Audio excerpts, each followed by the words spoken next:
This is the Mobile Home Park Lawyer Podcast with Ferd Niemann.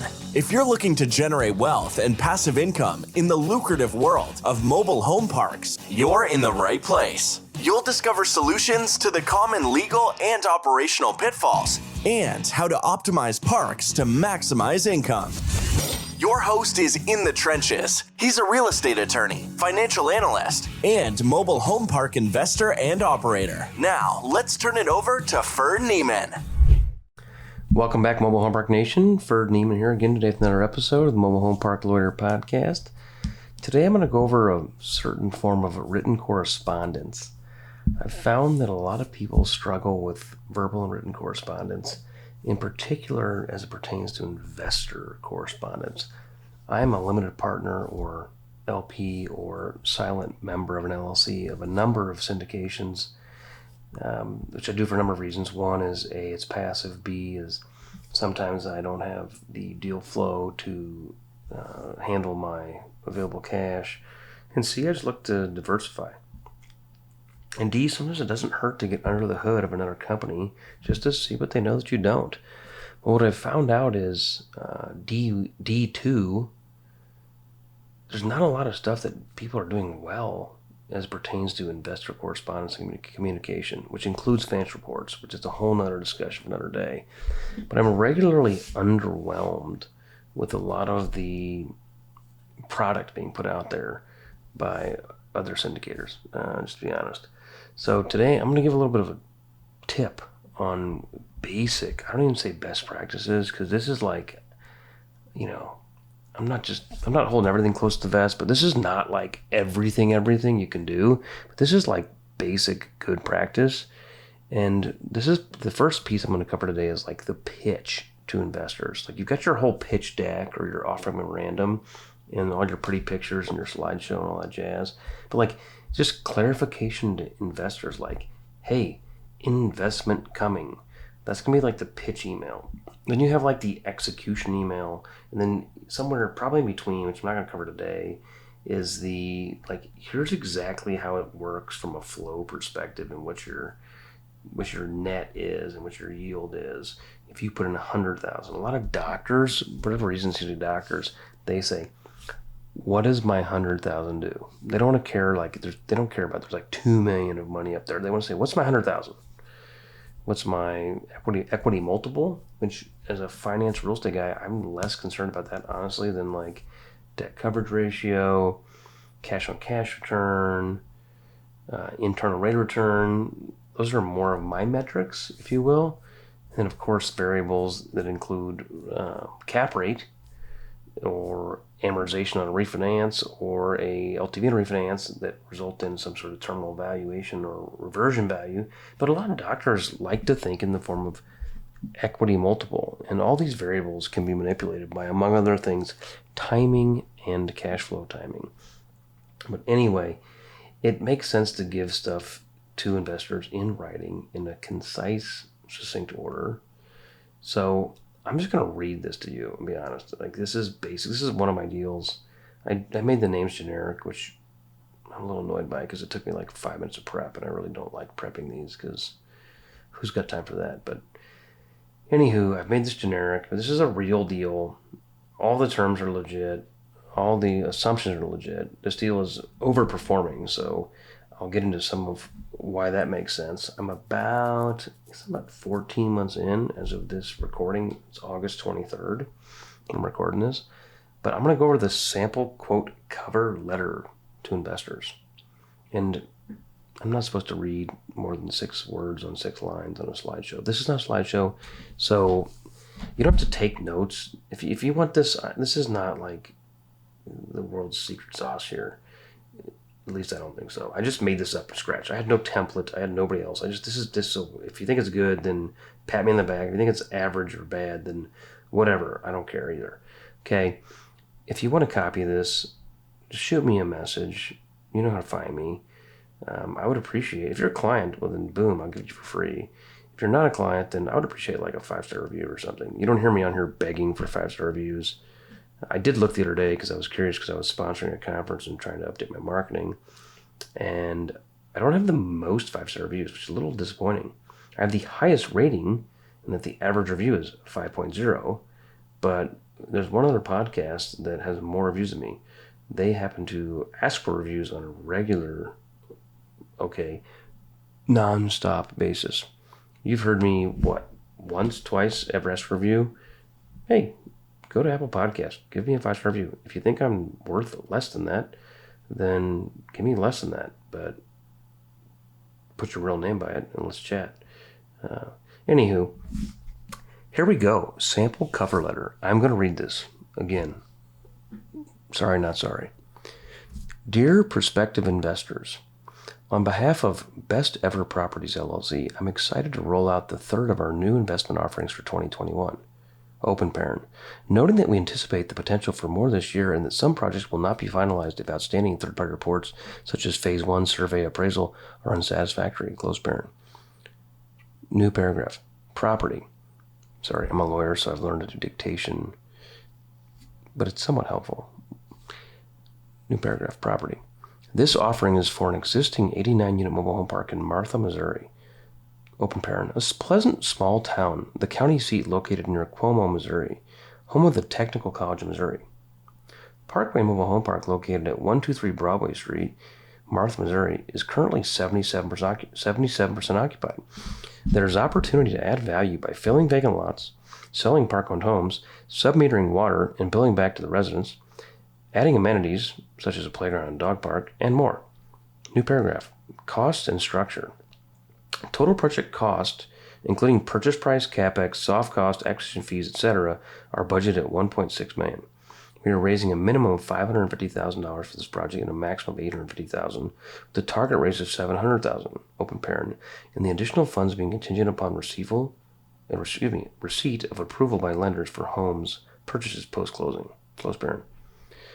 Footnote. Okay, why is there a minimum and maximum? I just did an episode on podcast. Basically, the minimum is the minimum necessary to actually work the deal based on current assumptions. And if John Smith says I'm in for $50K, well then John Smith is, quote, committed via the subscription agreement if you actually get to the minimum. In this example, $550,000. But I might need a maximum, as in I may not get approved for a line of credit from a lender for park-owned home acquisitions.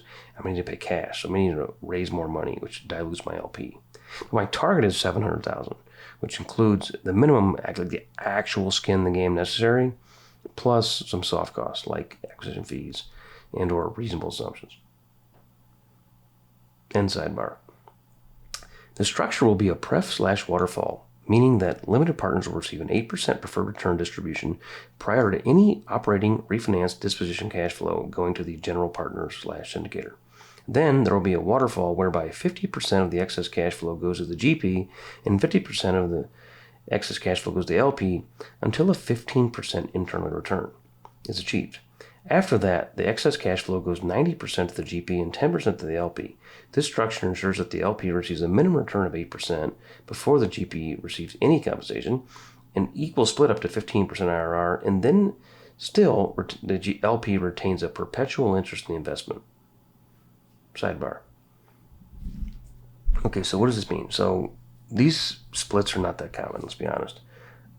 The norm is probably like 30-70 GP-LP, and the GP is not really a general partner. It's the, quote, manager of a LLC that has only members or membership units, and the LP gets 70%. I have learned over the time that it's beneficial to me as a GP to get a higher split, right? But I have to pitch it in a way that works for LPs, and I do that generally by an 8 pref is good, and I pay that 8 pref like monthly right out of the gate. If the deal can't do that, I'm going to disclose that. But generally, we try to get deals that can pay the 8 pref. That's hard to do. I mean, you're not buying 6 cap deals with a 5 cap over the 5% interest rate with 70 LTV. It's not going to work very well. So you got to find better deals. We've got a whole other episode on that. But in general, this structure can work. It didn't work as well for me at the beginning, right? But I have more credibility now, so now it's easier. I'll get more into that. End sidebar. New paragraph, target return. We anticipate year 1 cash-on-cash ROI to be 8.06%, and we do anticipate the preferred return distribution being paid from the outset monthly. Quote, 1/12 per annum, but monthly. The target internal rate of return, quote, IRR, in our pro forma is for LP IRR net of GP fees or splits and for this amount to exceed 18%, which assumes a refinance in year 4 with initial investor capital being paid back, open parent. In the event the preferred equity is returned in whole, the 8% preferred return will cease, but the LP members shall still receive a portion of the profits, close parent. Our assumptions of financial modeling are more fully set out in the private placement memorandums, the PPM, Exhibit C business plan, and cash flow analysis. Sidebar. We provide the financial assumptions in Excel, including a number of scenarios to the limited partners to show, here's our assumptions. We make the assumptions conservative, not to be dishonest, but to be super conservative, because guess what? If I have additional hurdles, like after the 15 IRR, I get 90% of the deal, it doesn't hurt me to be conservative. If I overperform, which, oh, by the way, I will in general, and I always have, well, then great. The LPs get better than was promoted. This is an 18% projected IRR. Still is probably going to yield a net 20, 21, 22 for the LPs. Naked deal, this is like a 35 or 40% deal.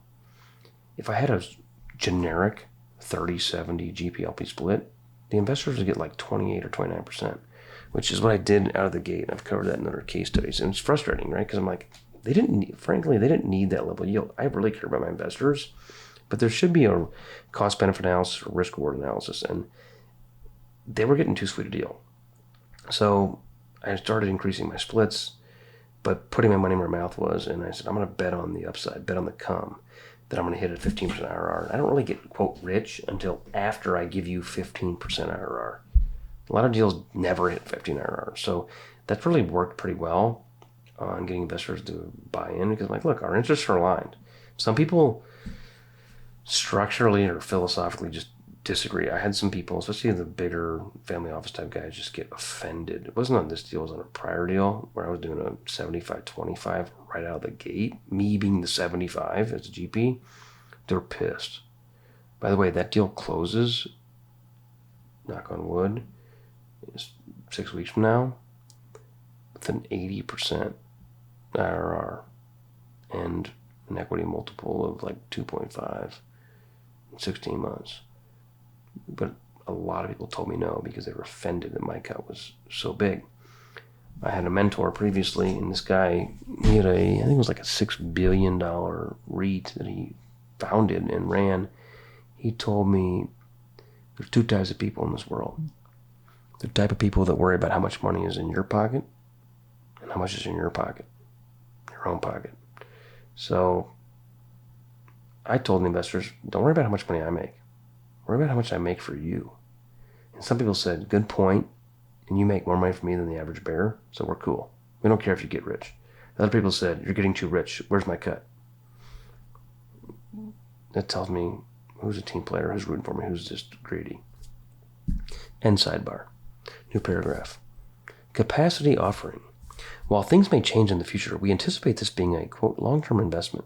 Due to our backlog of investor context demand, we are doing this, quote, soft rollout today and providing the prospective investors on this email a, quote, first look at this opportunity before marketing this opportunity to new contacts. During said time, we will be available to answer questions, provide financial models, circulate the draft PPM, etc. With a number of existing and new prospective investors in the mix, there may be a situation where we will be unable to accept all of the investor capitals. For example, we have $1 million of capital, quote, raise its hand for this project, and if so, we will take into consideration on subsequent offerings. We strive to balance our open parent, somewhat conflicting closed parent goals of giving our prior investors, whose support we appreciate, an opportunity to continue to invest in future projects, while B, allowing our new prospective investors an opportunity to evaluate, potentially invest with us. Open parent, a sort of, quote, first date to evaluate our mutual fit, close parent. New paragraph. Timing. As mentioned above, please let us know as soon as possible if you have interest in this offering and in the anticipated amount of capital desired to be contributed. The closing on the property is anticipated for middle of July 2021.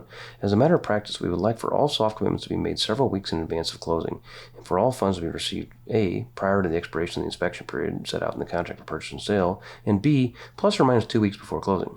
For this current project, we are waiting on appraisal, so the timeline for closing is in flux, but current estimate is put at July 15, 2021.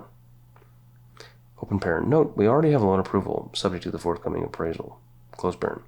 Lastly, attached to this email is a more detailed offer memorandum, but the full details are set out in the PPM. As always, please reach out to me with any questions or concerns. I look forward to reply. Okay, so this was a deal in mid-Missouri. We had to raise plus or minus $700,000. The minimum was $550,000. The max was $850,000. This deal ended up getting more complicated because we had one investor in particular that had a 1031 coming, so we ended up making them a tenant in common member, subject to the IRS, I think it's RevProc 2000-02 15-factor analysis. So we had to really get more granular on the details on a tenant in common agreement, and then on the PPM syndication agreement. We were able to make it work, but that person brought a lot of money via the 1031. It was a big chunk. So we actually raised, let me look at the email. I remember Logan was pretty jazzed about it. Logan's my CFO, CIO. It was like 4:03 on a Friday, which is not the worst time to get this thing out, right? We weren't that smart. We were freaking like hustling, and we hoped to get it out on like Wednesday, and then life happened, and then it was like 4 o'clock on a Friday. And at 4:15, we had over $2 million subscribed. We only needed $700,000. So then it became the awkward time of telling people, yeah, we don't need all your money. Which is part of the reason we launched a fund, because we started turning away money, and that really pissed some people off. Some people were mad and said, take us off your list. It's because what we evaluated doing, and we did to some degree, was we gave like allocations. Like the first person said, I'll take all of it. I'm like, well, that's nice, but like we want to get more people than you because you might run out after this deal. We want more investors in the future, so we'd like to give you, here's your allocation of 100. They were like, this isn't worth my time for 100. So we ended up, allocating it. We lost some people, but we got it done, and the deal's going to be a home run for everybody that, quote, knock on wood, everybody that got into it. But that's how we communicated with everybody. It worked out okay, right? Worked out really well, to be honest. Okay, next phase is eventually you send people an execution letter. I'm not going to read all this because it's getting late, let's be honest. But, well, you're not really here, but trust me, it's getting late. So I don't do this during business hours. I hope you guys know that. This is like giving back. This is an unpaid profession, this podcast world. My clients really bug me during the day, so this is my hobby.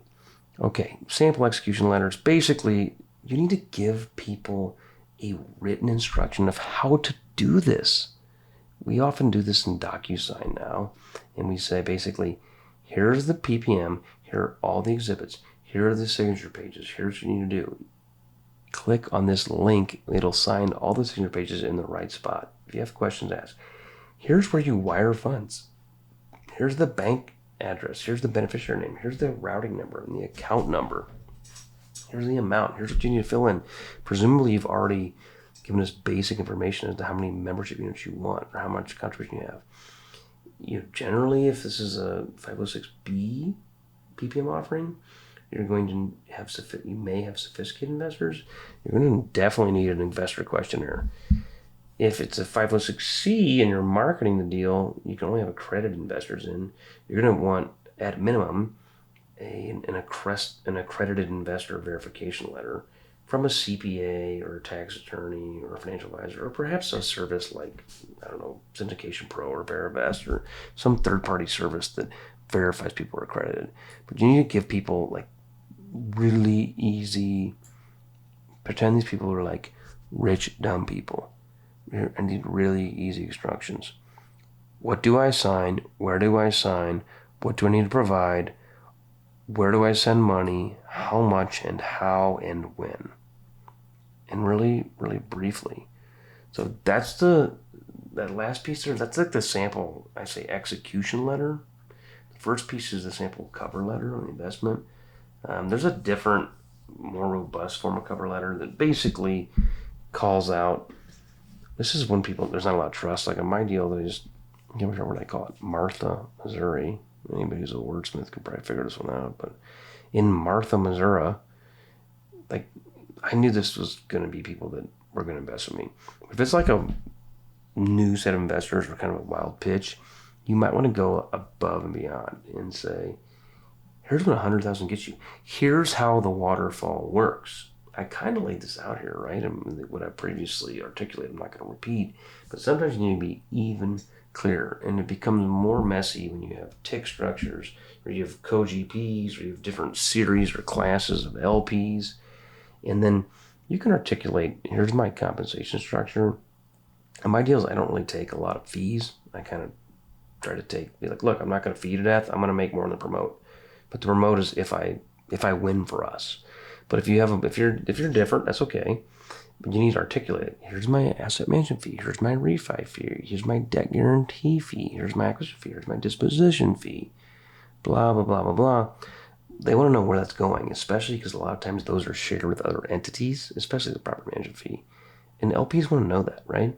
So articulate that to them. Say, if we make a sample $100,000, here I'm going into the next letter, which will save me a podcast, I guess. But if we make a sample $100,000, and there's an 8-pref, and if there's $1 million of limited partner preferred equity, $1 million times an 8-pref is $80,000. The first $80,000 goes to the LP. Wow, there's $20,000 of distributable cash flow available thereafter. If the GP LP split is 50-50, that $20,000 goes 20 divided by 2 or times 0.5, 10 and 10. Wow, that's great. GP gets 10, LP gets 10. However, in the event that the IRR equals at least 15%, GP goes to 90, LP goes to 10. Okay, that's going to require a calculator most likely, which is going to require, among other things, timing of outflows to investors. That's okay. Share that with investors. Be transparent. Sometimes you have disparate terms like depreciation allocation or other things that need to be set forth for investors, as well as you have things like accumulated pref. Sometimes people don't pay it out of the gate. Is it simple interest? Is it cumulative interest? What does that look like? And you dive more into the pro forma, narrated into a cover letter. Generally, I think the goal of any sort of written correspondence is to articulate as succinctly as possible all of the information necessary to the recipient in a manner that does not elicit any additional questions or concerns, because they just nod and say, I get it. It's hard to do. I think in grad school they called it effective written communication. Mark Twain, who's from Missouri, says, I'm from Missouri, the show me state. You got to show me, you got to prove to me, right? That was one of his quotes. He's very quotable. Another quote he had was, I'm sorry that this letter was so long. I didn't have time to make it shorter. And anybody that drafts the first draft of something gets that. There I go, professorial for today. But hopefully that was valuable to you. There's lots of written correspondence. I'm going to start doing more of this. Just been more and more teaching other people and sharing stuff. I'm just going to start doing more and more correspondence stuff. Don't hold me to that because I might not get around to it. But in theory, I'm going to do it more. And I can give a lot of stuff away for free. I don't care. But it's really important to be direct and impactful whenever you write something to investors, to bankers, to municipalities, frankly, to anybody. Tenants. I mean, I don't do it anymore, frankly, but I guess I do in the sense that I've made everything template. I have drafted personally the court, and with no templates, and nobody else was sharing this stuff, or at least I didn't find it. Here's the day one letter on turnover. Here's the rent increase letter. Here's the new rules letter. Here's the annual rent increase letter. Here's the change rules letter. Here's the return off your water letter. Hint, do that in advance so the little lady is not in the shower with shampoo in her eyes when you just turn off the water to the park, which apparently is normal because every one of my regional managers, with a few exceptions, have always said, let's just do that. Let's turn it off. Anywho, written correspondence is of vital importance to any organization. And hopefully I've added a little value today. If not, give me a 1-star review. But if I did, how about a 5-star? Till next time, thanks and God bless. You've been listening to the Mobile Home Park Lawyer Podcast with Ferd Niemann.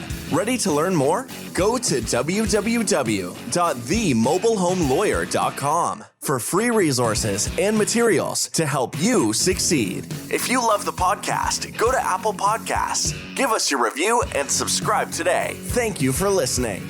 Neither the Supreme Court of Missouri nor the Missouri Bar reviews nor approves certifying organizations or specialist designations. The choice of a lawyer is an important decision and should not be based solely upon advertisements.